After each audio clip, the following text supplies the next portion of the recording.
Hello, everyone, and welcome to another edition of the Bonus Point Podcast, Super Rugby Edition, brought to you by Macro Butter, Whalebird Kombucha, and OsteoStrong LA. My name is TJ Olsen, and man, it feels good to have Super Rugby competitions back. I'm so stoked about this. It's going to be good. But let's jump straight into it. Joining me, as usual, is my guest analyst, Tavita Halafia, aka Novel Capote. Morena, bro, what's going on? I know you've been... Yeah, I know you've been busy coaching, you've been training, you've also been in the lab creating some awesome music. How you doing? I'm good, man. Look, I love that we're watching rugby, and I love that I can watch replays. Next 8 months are going to be beautiful. I was like, make me unemployed. I've got footy. I'm good. What a time to sit there and go, yeah, I'd much rather be employed and just watch rugby than have a job. 100%. Oh, man. Well, I can't hold off any longer. I want to get chatting about the Super Rugby over the weekend, and I'm going to switch it up this week because it's just you and me this week, no James. And I want to talk about the rugby in New Zealand first because there's plenty to talk about. The first game I want to talk about was the Highlanders versus the Crusaders. So brilliant match to start off the comp, but I want to talk about missed opportunities during the game specifically. So I love my Highlanders, have family ties down in that part of the South Island. They're basically my second team in the comp, and everybody knows how much I love Tony Brown. He's an incredible coach. But the Highlanders really frustrated me with some of their decisions at penalty time. I don't know if it was just me or other people, but specifically choosing to back their set piece when the stats don't really back their logic to do so. So I'm going to provide some context for people because we know what we're talking about, but some people may not. So the Highlanders were 4th and 5th in line-out and scrum rankings for the comp last year. The Crusaders starting pack, except for Tom Christie, all Blacks will have test match experience. The Crusaders have not conceded a line-out drive, this is crazy, in 3 years. So they haven't conceded a try in 3 years from a line-out drive. And lastly, the Highlanders had 7 kickable opportunities. And with Mitch Hunt, they're basically just money in the bank. So I couldn't understand the logic there. So from your point of view, when you were looking at it, do you feel they should have taken those opportunities at goal, or were the Highlanders justified sticking with their set piece? Look, I think the first few times you justify it. After that, though, you gotta take the points, especially. And this is to no disrespect to the Highlanders, but you're playing the most successful Super Rugby team of all time. If the points are there, you take the points. Yeah, no, I agree with that. But the Crusaders over the weekend, they weren't perfect, but they definitely played a great game. There were 3 things that really impressed me the most about the Crusaders on the weekend. The first one, Sevu Reece. That one was surprising. He played a blinder. I thought after last season, where a lot of people were questioning his starting spot in the Crusaders due to them having so much depth at outside backs, he had an excellent game. He was dangerous on both sides of the ball. The second was the Crusaders' line-out defense. Just like I saw, haven't conceded a driving maul in over 3 years. That was something that was really cool. They got to keep that streak alive. But the last thing, I really always look at this every time I watch the Crusaders, was their efficiency at the breakdown. As soon as they're hitting the deck from a tackle, their support players are immediately prepping to get over the ball over the next phase. Most Super Rugby teams usually do that quite well, but the Crusaders are just a level beyond that. It's just when they want quick ball, they're just so effective and so dangerous because they can get it out. So do you think when you look at the Crusaders organization and efficiency when it comes to their gameplay, is that something that just puts them a step above a lot of teams in the comp? Yeah, and it's not just them as a Super Rugby franchise. It filters down into their clubs, into their national team too.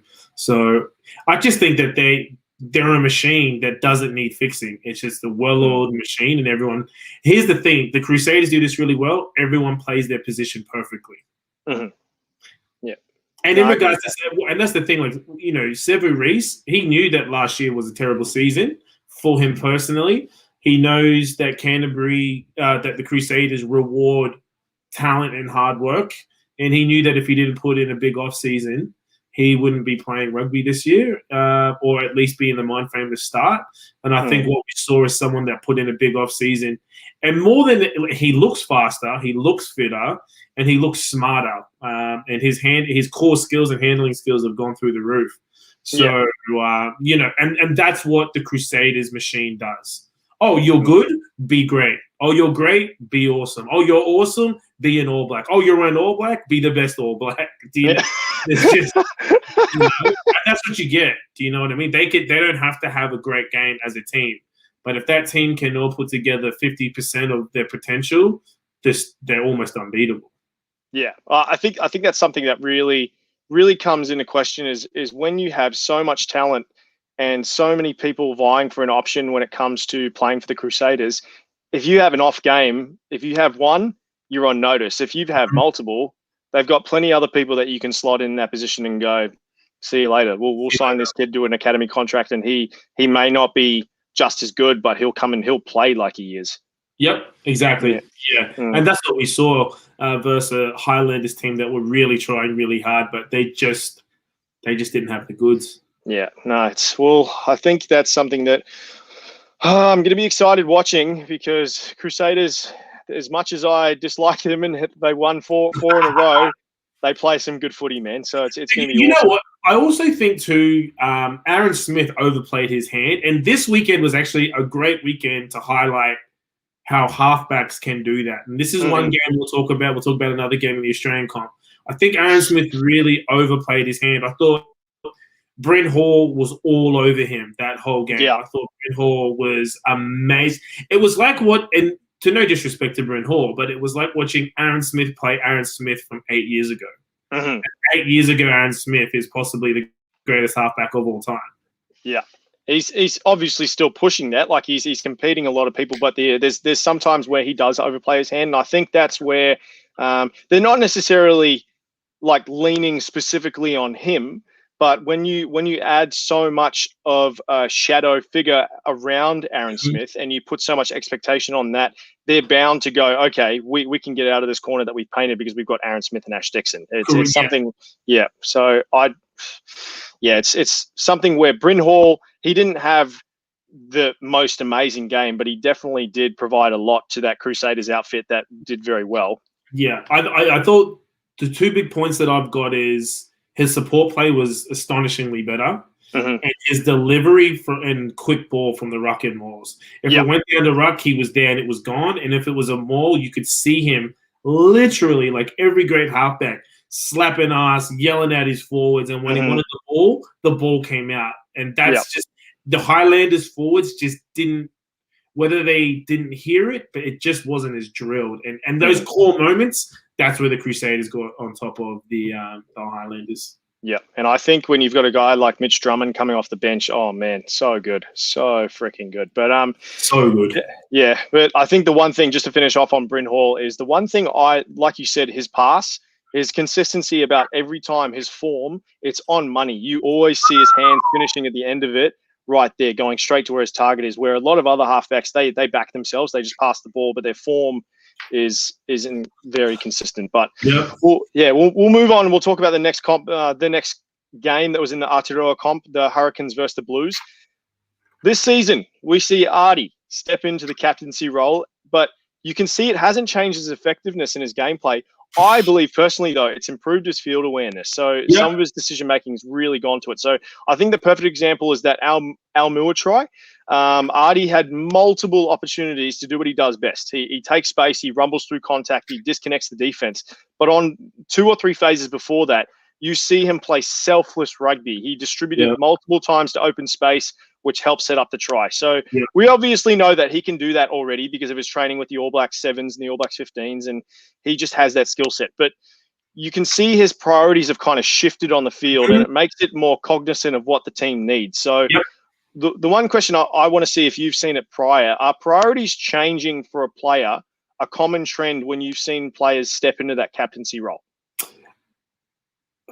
I think they think all players that get into that position think that they do, and I think only the great ones actually can execute that properly. I think Sam Cane, as much as I think that he's probably not the best number 7 for the All Blacks. As soon as he plays in that All Blacks jersey as a captain, he's amazing. And I think Artie Sever is one of those guys, and I dare say Artie Sever could be a future All Blacks captain. And on the weekend, in a losing team, I think he was personally the best on ground. He was an amazing guy. And I agree with what you said. You could see, it was almost like you could see his head ticking, just like, he knew when to slow it down, knew when to pick it up. He knew, do you know what I mean? He wasn't afraid to just like put his foot down.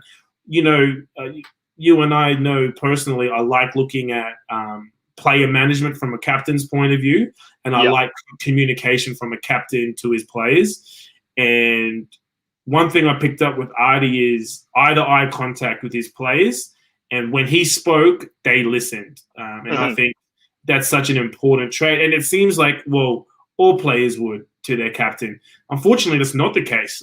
It's definitely not the case. Especially in New Zealand, and in the Aotearoa comp, you got great players that don't, necessarily individually are probably the greatest in the world, but they don't. I suppose there's an ego that they don't have to listen to their captain. But you see Artie, and you saw everyone just like, yes sir, no sir, all right, let's go. And I'm really keen to see how he leads this pack around this season. Yeah, well, I think the one thing I was worried about was the lack of halfbacks in the Hurricanes. So they're obviously missing TJ Perinara. He's gone overseas to go play. And then they obviously had Jamie Booth that could have stepped in that position, who played awesome rugby last season, but they didn't have him either because of injury. I was actually quite surprised and quite impressed with Jonathan Thomatini. He's a former Chiefs player in the Super Rugby comp, and now he's stepped into that halfback role. I don't know if they're going to look at utilizing him every week, but I think he was a great addition. I think he was able to move the pack around. He was your little niggly guy as you want in your halfback. He was putting everyone on blast. But what did you think about him on the weekend? Yeah, he was a surprise, to be honest with you. Look, I've been I think him and Garden Batcher need to work on that combo a bit more. I agree. But I liked what I saw. I think he brings a physicality to that to the halfback slot that I think when you've got Fafita, Savia, and is it Devin Flanders? Yep. There, who are quite just so digressing. They were probably the biggest, fastest back three I've seen in quite a while. Like they just got around the field.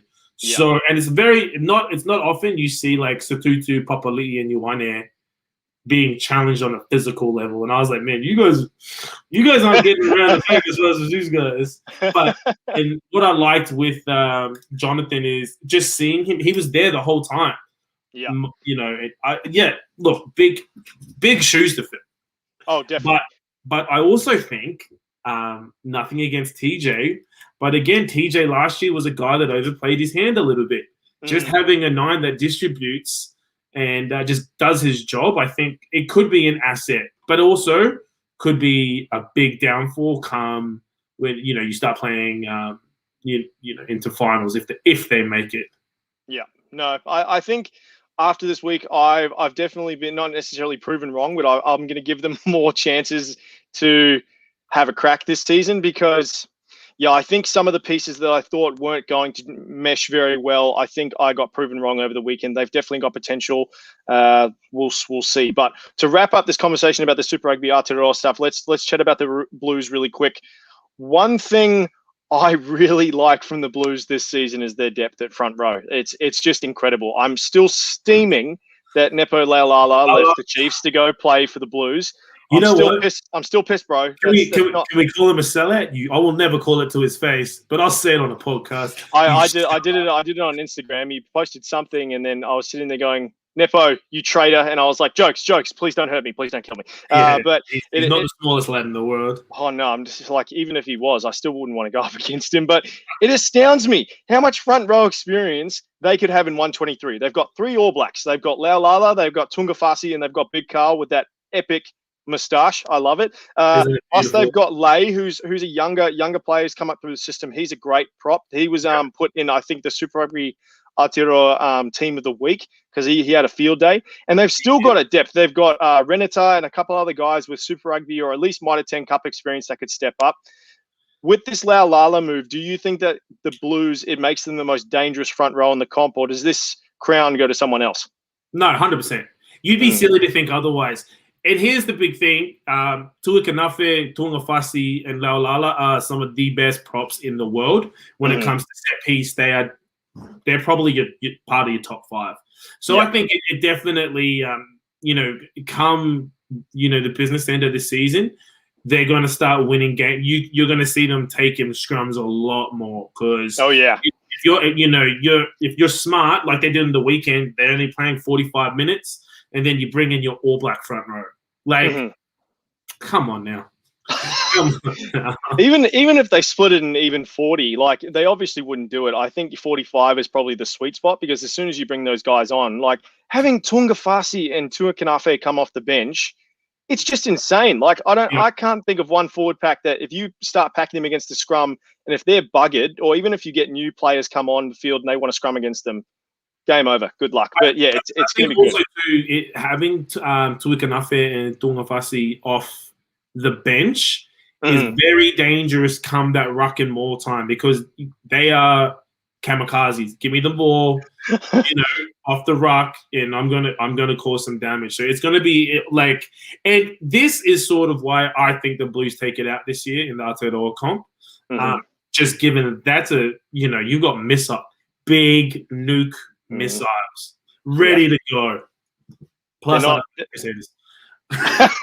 yeah, they're not just meter readers. They can move around. Tuangafasi, he's fit as hell. So he was friggin' in the off season pulling a Ford four-wheel drive as his scrum machine. That's insane. But the Blues and what?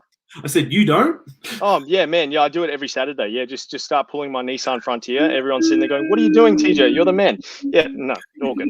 But the Blues ended up coming away with a win in the end. A lot of people were questioning their decision making as well, especially in the first half. Yeah, you could see Coach Leon McDonald he was just furious at mistakes or missed opportunities they made. But before I get your opinion, I've got a good example of this poor decision-making skills. And this was something from last season that really, really bugged me. So a lot of people are going to hate me because he's a pony's boy. But in my opinion, it was the right decision for him to be utilized at 13. But the past 2 seasons, Rieko Ioane has just been basic things when you need in your 13 repertoire or whatever you need. He's just not cutting the mustard. One thing is running through the defensive line when you're a decoy runner. If you don't get the ball, you run through. You don't run through and then don't get the ball and then stop right there. Right. Basically do a shepherd and then keep going. Like it was just insane. I couldn't even count how many times on my hands, how many times he did that. He only got penalized for a handful, but it just killed me because he would just kept on getting penalties for instruction. I know he provides a lot of athleticism and talent, but it's little things like that just could put them over the top. If he's able to do those little things, they'd be sweet. So when you look at Rico's gameplay, do his raw abilities and athleticism, do they make up for what he may lack in his decision-making or those little tweaks here and there? I don't think it's going to last for too much longer. I think that you're running thin now. And I think where his brother has had to work for his spot, I think in regards to fitness and, doesn't have that natural ability. I think Rieko Ioane really needs to work on his core skills because things like that, he's cost not just Auckland, but the All Blacks some costly errors. And, you can't, the All Blacks, you can have all the talent in the world, but if you don't have the brain to go with it, what's the point? So, and it's very frustrating, very frustrating. Maybe it's an age thing, and just a simple maturity thing.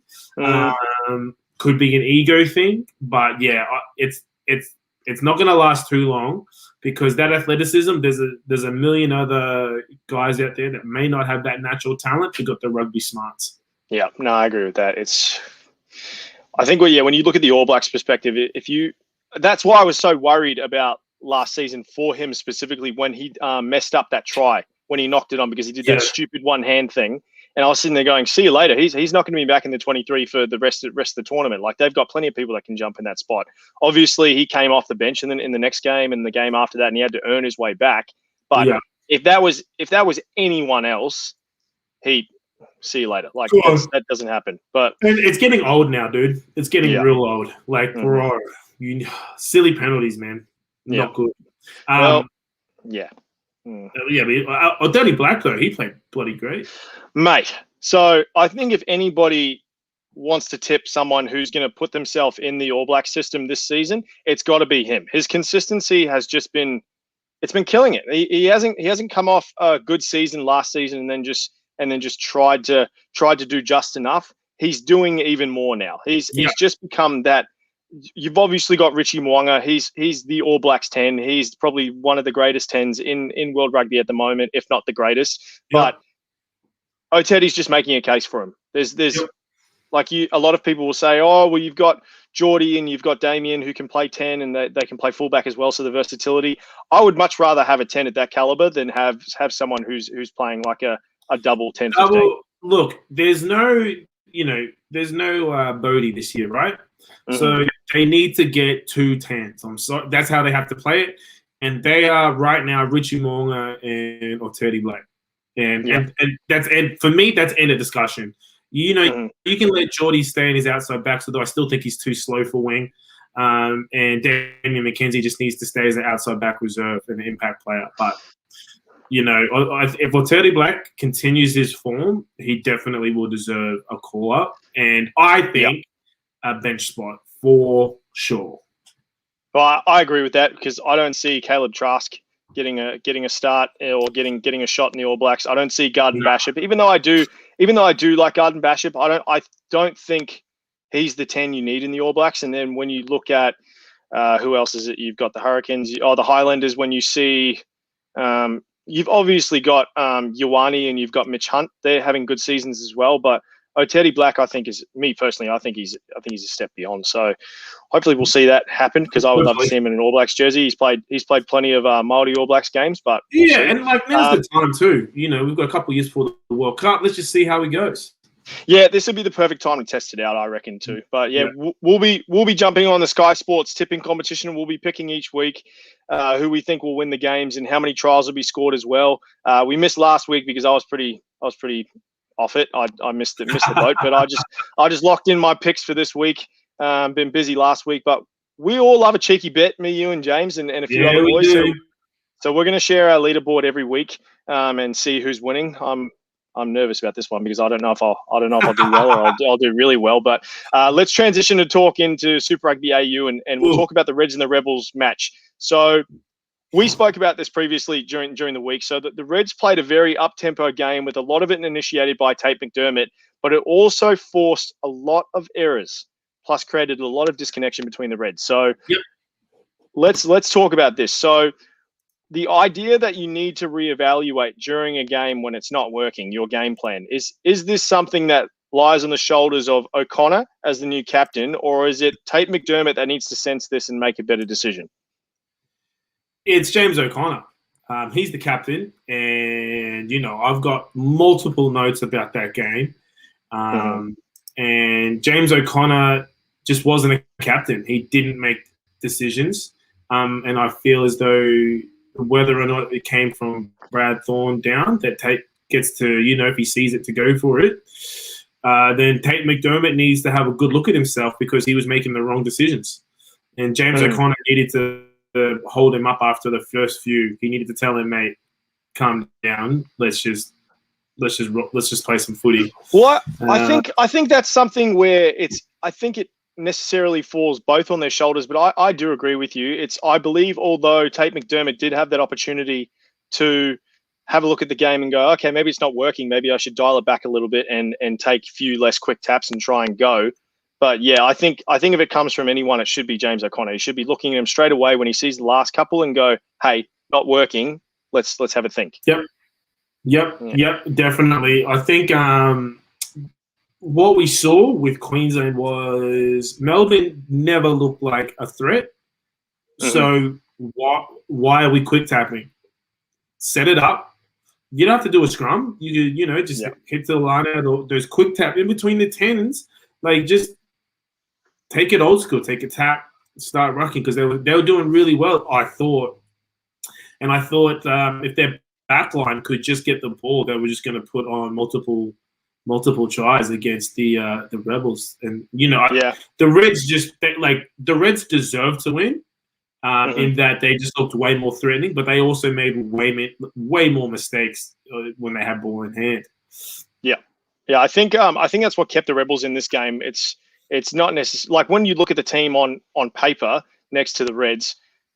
Tumua had a good game. I think there were some decisions he could have made different. But the other one I want to talk about is Joe Powell. So his insert into Melbourne. So I think if the Reds wouldn't have made those decisions, we would have been talking about a different game score in the end. But Joe moving to Melbourne, I don't think it was a very surprising move because of how well Nick White has been playing for the Brumbies since he's come back from overseas. But he's a definite upgrade from the Rebels in the halfback department. When we were talking about the halfbacks last season, I can't even tell you the names of those guys. All I know is that one of the halfbacks looked like he hit the gym more than he did hit the training pitch because he just looked like he was ripped. He had massive arms. I'm not gonna hate. That's what it just looked like. But from your opinion, what does the insert of the experience of Joe Powell for the Rebels do this season for them?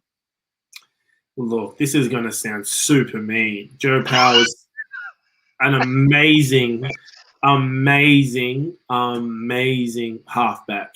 I just think Dave Essels hasn't done much recruitment or good retention. And let's not forget, Matt Timur didn't have a job 10 days ago. So, Matt got fired and then rushed back into the team. Oh, what? I didn't know that. Yeah, so I hope I'm not making this up, but I read it online that, he wasn't welcomed. And then... Did you read it on Wikipedia or Reddit? Because it might be wrong. No. Well, they interviewed him before the game too, and he touched on it. But I think Matt and Joe Melbourne were lucky to have them together because they're such a they go back years and years. And I think although I've been quite critical of Matt, that relationship with Joe will help the Rebels. But I just Reece Hodge, I just can't see him being better. This sounds mean too. Who's he going to be better than when it comes to his counterparts in the other teams? And I just think that when push comes to shove, the experience that Joe Powell brings and the awesomeness that he has is just going to fall on a lackluster backline that will be struggling this season. Yeah, it's. I think the funniest thing that I found was because we were talking about it last week is how well Stan Sport is getting to close to the action, and they even the pregame stuff was really cool. But they were doing the pregame matchup stuff, and they were like, "Oh, Matty, can you walk us through your what you're doing when you're trying to kick for points or kick?" Yeah, I saw that. Penalty. That was putting me on the spot, the poor dude. And then he was sitting there going, can you just leave me alone, please? And then he was like, okay, so I'll just show you guys something. You just put it on the line. He was like, yeah, what I want to do is when I'm practicing, I'm just going to kick straight down the line. And he did that. And they were asking him all these questions. He's like, you could just see it on his face. He was sitting there going, leave me alone. I want to prep for this game. I understand that this is a new concept, but can we plan this better? Right, yeah. I felt sorry for him. He took it. And it was funny is because we know him personally. He's just got that dry humor. And so it was funny because I'm like, man, people are either going to love you or hate you right now, my dude. Yeah, I bet you there are some people on the watching the game going, oh, this guy's terrible. Why would they put him on the spot and be like, no, because they literally put him on the spot. He's sitting there going, you're asking me all these random things while I'm trying to prep for a Super Rugby game. Oh, man. Okay. So, but look, I think Joe Powell is an amazing halfback, and he's just really unlucky to, having to leave the Brumbies. But I wish that they had a bit more flair in the back line, so that cause he's quite a running halfback, and I really like him. Yeah. Directing traffic like that. But we'll see. Who knows? Like I said, who knows? I think the weekend showed us who the strong contenders are and who needs a bit of work. So anything can happen. Yeah, we'll see. But here's a tough one. I'm glad our mate James isn't here to talk about this in this next game because the Waratahs had a pretty tough one. Their points record now over 2 games is 102-17. So that's not very good. One person that is copping a lot of heat, though, obviously, is their coach Rob Penny. So some people are calling for Rob Penny's job, saying that he hasn't delivered what he promised with his team, and this is coming from his hiring in 2019. Others are actually arguing that they have to consider before we push Penny out to pasture. There are other factors. So Penny's former teammate Andrew Mertens said the Waratahs weren't awful, preferring to praise the defending champion Brumbies and former Wallabies centre Morgan Turanui. Described the Brumbies 9-try stampede as one of the most impressive performances I've ever seen. So that's something that I think has some validation.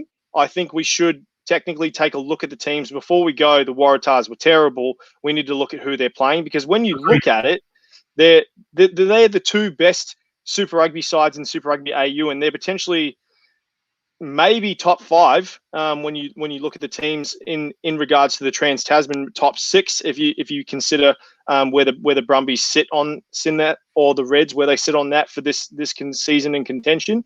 But Penny, he comes with great coaching experience. He isn't just brushing these losses aside. When the questions were raised at the press conference whether he's worried about his job, he said he's more than happy to go gracefully if other people, close brackets, determine he is not the right man for the New South Wales moving forward. So I want to ask you this. Should we be worried about Penny losing his job, or do people need to take into consideration the teams that he's had to play in the first 2 weeks?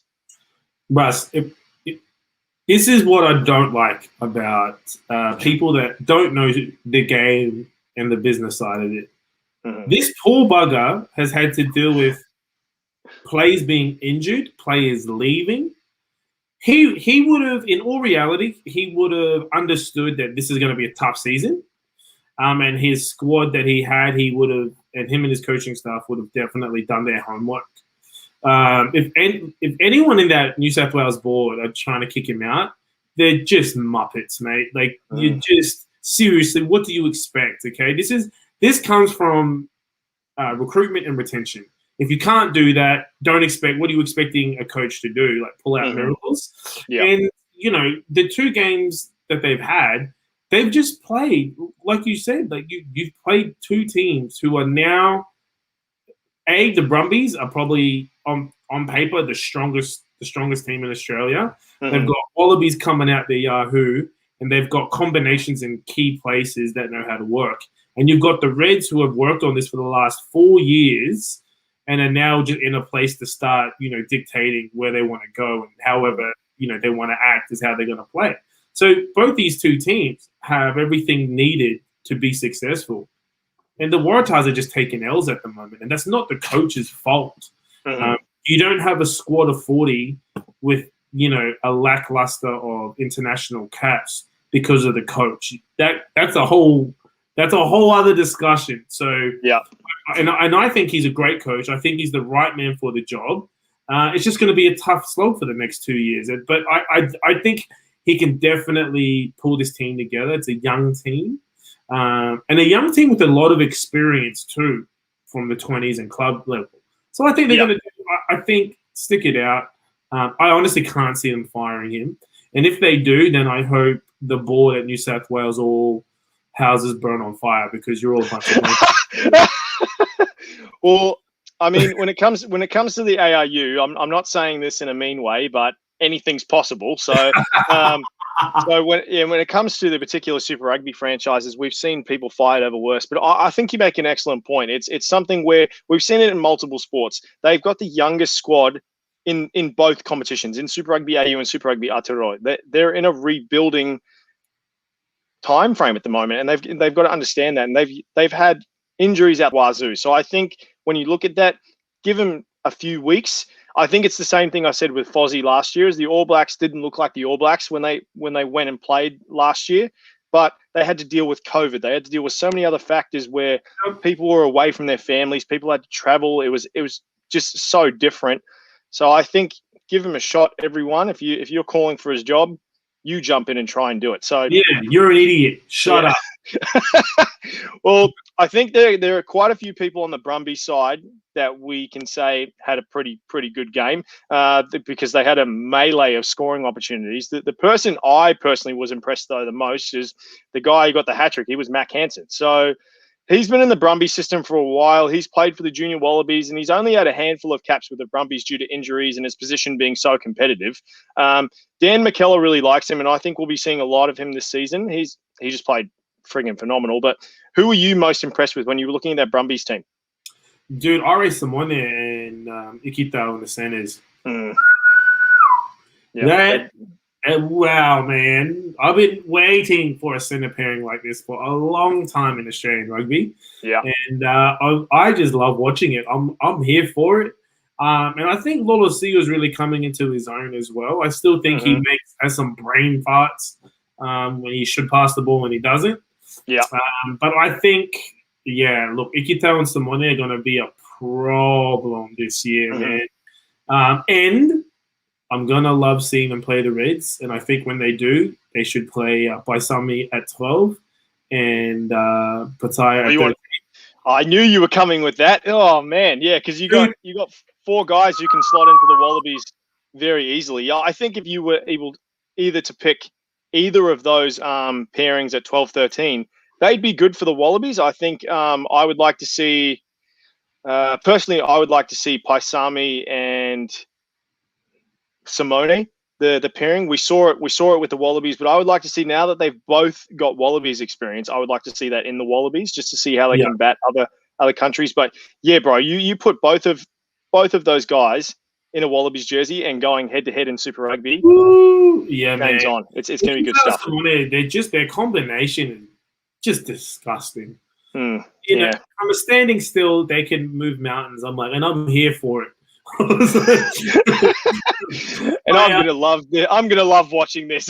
Yeah, it's great, and it's beautiful to watch. So those are the 2 players I'm watching across all rugby. I'm watching. Those are the 2 dudes I'm excited for, and I think they're gonna have big seasons. No, it's going to be a good one. Okay. Well, was there anything else about the Super Rugby AU comp that you really liked this week, or you just? You know what? I wanted to. I've got a bone to pick with the Queensland. I hope not with me. No.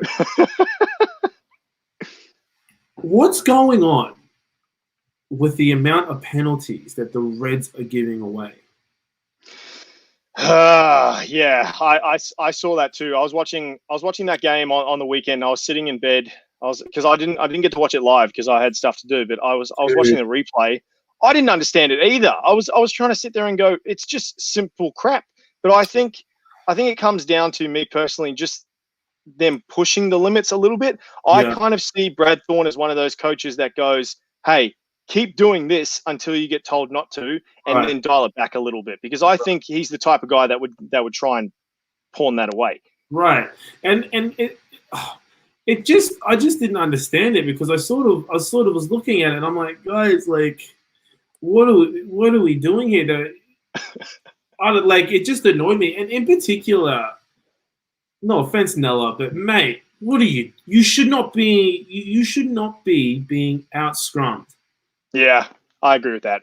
And he was numerous times, and it annoyed me. I thought it was unfair, and I thought that not unfair. I thought, like, you're just being a silly sausage, bud. Like, this shouldn't be happening. Well, I mean, we've seen that here and there with him when it comes to Super Rugby, and one or so times when we see him coming to the Wallabies, it's not necessarily his maturity levels, because we know those a bit here and there, because every time he comes on the screen when he's on the bench, he's picking people's noses and stuff like that. But I think when it comes to, no, I'm definitely not gonna. I'm for that as well. It's great, but I think when it comes to that, he's the kind of guy that it's not necessarily caring. It's just the fact where he likes to push the boundaries as well, is because he's such a dominant force.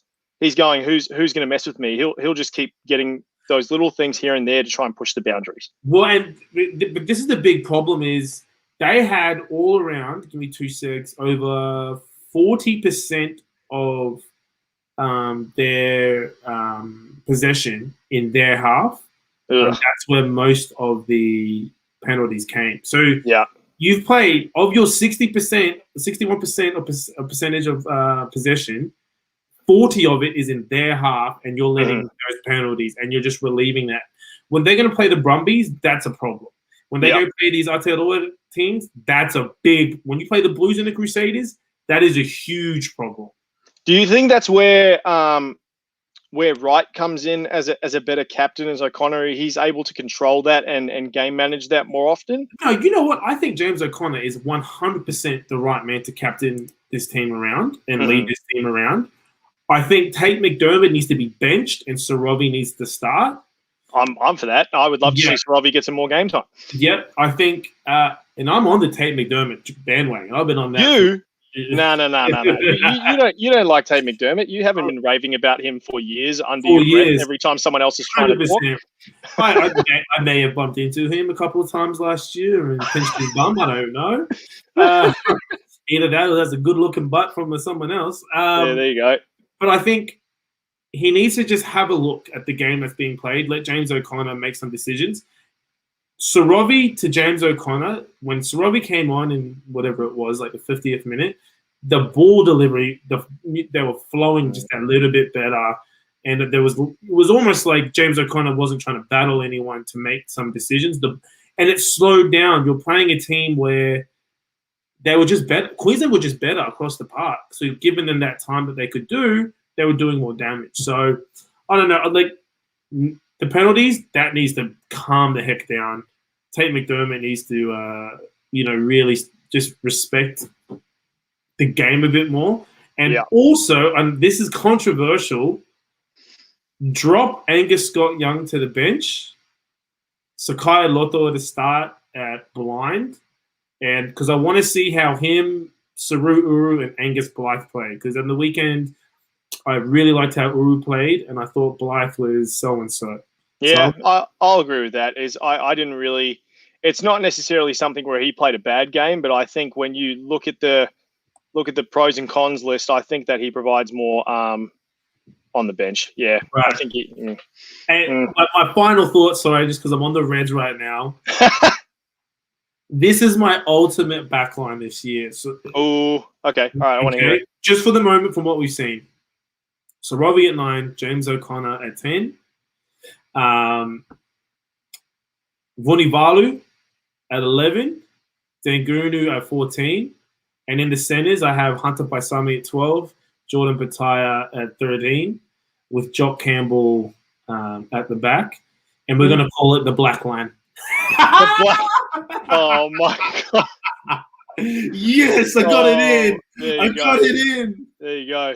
But you still have James O'Connor at 10. How can it be the black line? Hey, look, man. As long as there's more brothers in there, so, you know what I'm saying? You know what I'm saying, bro? Okay, I'll pay that. I mean, that'll be interesting. I think I am really liking what Patai is doing on the wing, but I think if you can put Vunivalu and Dangunu there and put him at that 13 spot, yeah, I'm all for it. Here's the thing. I think Vunivalu on the wing adds more with the new rules in play than Hamish Stewart does at 12. Mm-hmm. Well, I think James has spoken about it prior, like your balance when it comes to your back row. I think when it comes to your back line as well, is having that rough and tumble guy who's big and he can make those big moments in on one wing, and then you've got on the other wing, you've got that guy who's very evasive. He can just get his way out of everything. When you have both of those threats, I think it's pretty good. I think they'll be definitely dangerous. I would love to see that. Hopefully Brad Thorne's listen.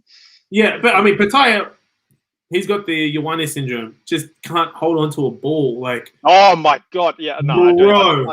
I don't even want to go into that because we'll be here for another 15 minutes. Like, I can't. Because basics, you know how much I preach basics when it comes to that stuff. See you later. Okay, well, basic. Wait, what? Hey, I got no problem with that. I like being basic. I don't want to be extra. That's all. I don't want to be. Well, no sizzle. Just salt and pepper, bros. That's literally all I've been eating. But okay, all right, let's move on. It's called the bonus point for a reason, and today is going to be a quick one. news came down today that due to the increase of COVID-19 cases in New Zealand, the Women's Rugby World Cup has now been postponed until the March of 2022. Obviously, the Black Ferns are favourites as it's their home tournament and they've won most of the Women's World Cups because they're just gangster. However, this raises questions that there will be teams that will be able to come out stronger now that they have additional prep time. So, okay. Just bear with me. I know that it's not going to happen. I'm not saying that it's going to happen, but there is possibility for it. So, Hulla, if you had to pick one team that could take down the Black Ferns now that they have additional time to prep, who would you pick? On a very serious note, I think this aids Australia the most in that they're going to get a Super W under their belt. Mm-hmm. They're going to be able to have a look at their sevens players that'll play at the end of the Super W season. Yep. And actually have a stronger squad coming into camp if they wanted to choose. They also are going to have some of their rugby players that went to the NRLW. Yep. Come back, and if you haven't been watching last year, the NRLW, some of those girls, So I think this will greatly help the Australian team even recruit some players to come over. Mm-hmm. I also think England are going to have a good chance too, but not for the same reasons. I just think they're going to have a lot more prep time to facilitate combinations and whatnot. But yeah. I'm interested. I still think New Zealand take it out. I can't see New Zealand losing, especially at home. I can't. I personally can't see them losing either. But I'm going to throw out a dark horse here. Okay, so this one, I know you usually stick to the controversial statements, but this one's going to be pretty controversial, just because how well they've been doing with managing COVID in their area. I'm going to say Canada. I knew you were going to say that. Here is why. It's because. One, when I saw them, what was it? I think a year ago. No, it's 2 years ago now because COVID just took away a year of my life. When I saw them 2 years ago, when they had the San Diego Super Series, they had the Black Ferns, they had Canada, the US, and they had England. Canada were taking it against all those teams. Although the Black Ferns blasted out most of them in the second half, Canada were just such a good side. They were able to hold their own every time. They've got some really dangerous backs. Their scrummaging was quite decent. I think they topped it when it came to just under the Black Ferns. But I think with the way they're managing COVID and this additional prep time, I think they're going to be able to make a push. I'm not going to say they're going to win it because I think it's going to be an Australia, Wallaroos and Black Ferns final. Depending on, I don't know what the pools are looking like, but I'm pretty sure it will be those two. But yeah, I think Canada is definitely going to be the dark horse on this one. Yeah, we're gonna see. Also, good for us because that means we can actually go down to New Zealand, hopefully. Dude, that's why I was so conflicted. I was sitting there going, "This is terrible," because I know a bunch of the Black Ferns girls that are like super excited for this. It's coming up real soon. It's going to be a great atmosphere. But then COVID started happening again, and everyone was saying how much New Zealand was doing some like a better job than everyone else, but they were still getting cases. So it's just pretty rough. But I think this will be good. I think the World Rugby made the right decision on postponing it because there's just nothing we can do when it comes to this kind of stuff. 100%. So yeah, so it'll be interesting. But sneaky 10,000 on New Zealand, but I mean, you won't do it. You're scared. Yeah, I won't do it. I'm not. I don't. I'm. That's too rich for my blood. I'll put a sneaky 100. Maybe if I get a couple of beers in me, I'll do a sneaky 1,000. Definitely not a sneaky 10,000. I'm not Jordan Belfort. I'm not going to try and just back that. Oh, that's terrible. Right. Oh, could you imagine? Oh my gosh. Yeah. I mean, if any. See, this is why I hate when people think guaranteed bets, because like when you look at it on paper, there's no one who is more dominant than the Black Ferns, but it's always that one time when you think you got it in the bag and it just goes out. But look, as an All Black supporter, the French team really they've killed me. They've killed me. Yeah. And we're playing them first at the World Cup in 23. Oh yeah. So that's going to be good. Ooh, I can't wait to talk about that. But All right, cool. Well, thank you everyone for tuning into another episode of the Bonus you. Point podcast. Be on the lookout for our Major League Rugby episodes returning very soon because the MLR is making its return, including a new segment I'm putting together based around my local LA Giltini. Stay tuned for that one. I'll be posting up some more information very soon on social media. But Hala, thank you. It's always a pleasure. Love having you on the show. Any final words? No, just looking forward to Thursday, 10 p.m. our time, so we can watch some Super Rugby, baby. Oh, it's going to be good. It's going to be good. I can't wait. Well, everyone stay safe out there. I know COVID's still tearing a hole in basically every country that I know, but stay safe in this crazy world. We'll catch you next week. Have a good day, guys. See you guys. Awesome.